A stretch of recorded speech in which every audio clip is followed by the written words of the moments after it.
जय हिंद दोस्तों हमारे देश के 3 कानून भारतीय दंड संहिता, भारतीय दंड प्रक्रिया संहिता और भारतीय साक्ष्य अधिनियम अब बदल चुका है।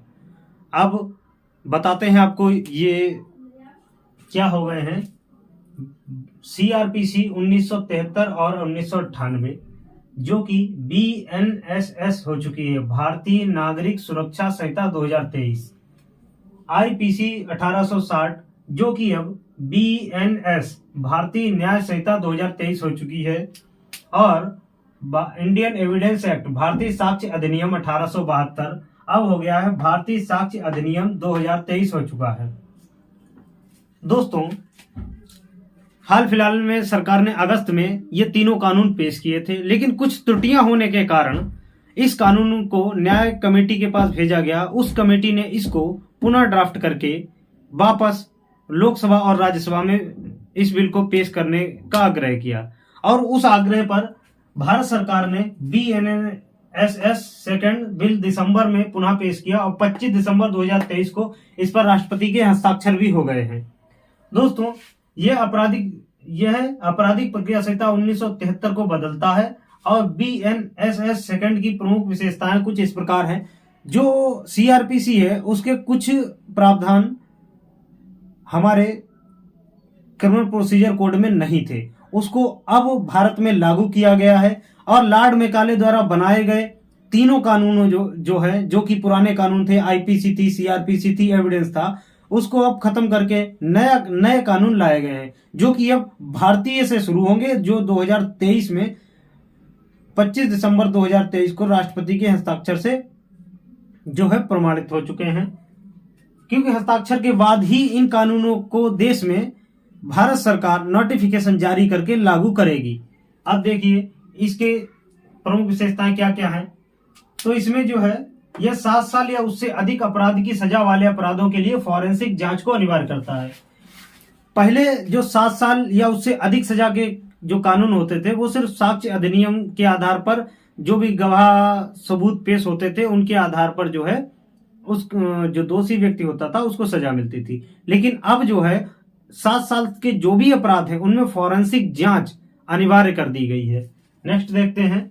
यह कानून के दुरुपयोग को रोकने के लिए पुलिस और मजिस्ट्रेट की शक्तियों में बदलाव करता है। भारत में लगातार कानूनों का दुरुपयोग होता रहा है, लेकिन अब कुछ हद तक इसमें रोक लगेगी।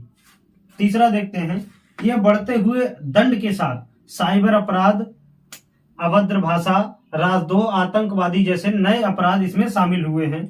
जैसे कि साइबर अपराध हो गया, जो कि हम आजकल कंटिन्यू बढ़ता जा रहा है। साइबर अपराध, अभद्र भाषा का मतलब पहले भी हमारे आईपीसी में अभद्र भाषा के बारे में दिया हुआ था, लेकिन अब कुछ चीजें इसमें बढ़ा के दी गई हैं, और इसमें 2 राजद्रोह और आतंकवादी ये शब्द नए जोड़े गए हैं। राजद्रोह पहले था लेकिन उसकी परिभाषाएं अलग थी, लेकिन अब राजद्रोह होगा वो राजद्रोह, आतंकवादी ये नए अपराध जो जोड़े गए हैं। इनके लिए अपराधी जो आतंकवादी हैं उनका भी ट्रायल वो किसी विशेष कानून से नहीं बल्कि सीआरपीसी जो पुरानी थी उसी के अनुरूप जो हमारी भारतीय नागरिक सुरक्षा संहिता 2023 है, इसके आधार पर इनका परीक्षण किया जाएगा। चौथा देखते हैं। ये कुछ मामलों में व्यक्तियों को गिरफ्तारी के लिए हथकड़ी लगाने की अनुमति देता है जहां हिंसा या व्यक्ति के भागने का जोखिम हो। अब जैसे इन्होंने कहा है कि कुछ मामलों में व्यक्तियों को गिरफ्तारी और हथकड़ी लगाने के लिए, जैसे पहले ये होता था कि किसी व्यक्ति को अगर अदालत में पेश किया जाता था तो हथकड़ी नहीं लगाई जाती थी, और उस दौरान वो व्यक्ति भाग जाता था, और उससे फिर कई हमारे सिपाही, हमारे पुलिस वाले सस्पेंड होते थे। बहुत सी चीजें ऐसी होती थी जिनको न्यायालय संज्ञान में लेता था। अब ये जैसे अपराधी है, भागने का अगर अंदेशा है तभी उसको हथकड़ी लगाई जाएगी।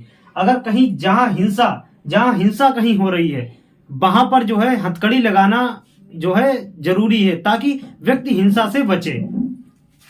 5वां देखते हैं। इसका उद्देश्य प्रौद्योगिकी की सहायता से आपराधिक न्याय वितरण प्रणाली में बदलाव लाना और इसे अधिक कुशल, पारदर्शी और जवाबदेह बनाना। मतलब ये कि पहले हमारे जो कोर्ट्स हैं वो जवाबदेही नहीं है। कोर्ट आज भी जो है कार्यपालिका से अलग है, परंतु अब उनको जवाब देना पड़ेगा कि क्योंकि कानून जो है हमारे देश में बहुत स्लो है।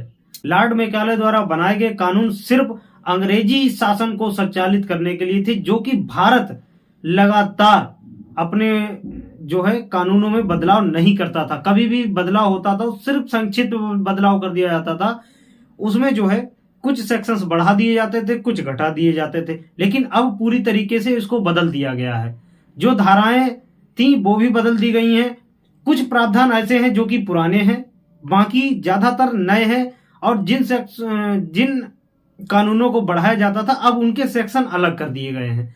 एक सेक्शन में सभी को नहीं रखा गया है, सबका पार्टिकुलर एक सेक्शन बना दिया गया है। और ये कानून हमारे देश की न्याय प्रणाली को और भी सुचारू ढंग से काम करने में मदद करेंगे। तो दोस्तों, ये कानून हमारे देश के लिए जरूरी हैं और हम लोगों को अब स्वतंत्र भारत के कानूनों को अपनाना चाहिए। भारत सरकार से निवेदन है कि आने वाले दिनों में हमारे जो भी पुराने कानून चले आ रहे हैं 1800 1700 समथिंग, उन सभी को बदल कर रिफॉर्म करके नए कानून लाए और नई प्रणाली, क्योंकि अब वर्तमान में नए कानूनों की आवश्यकता है।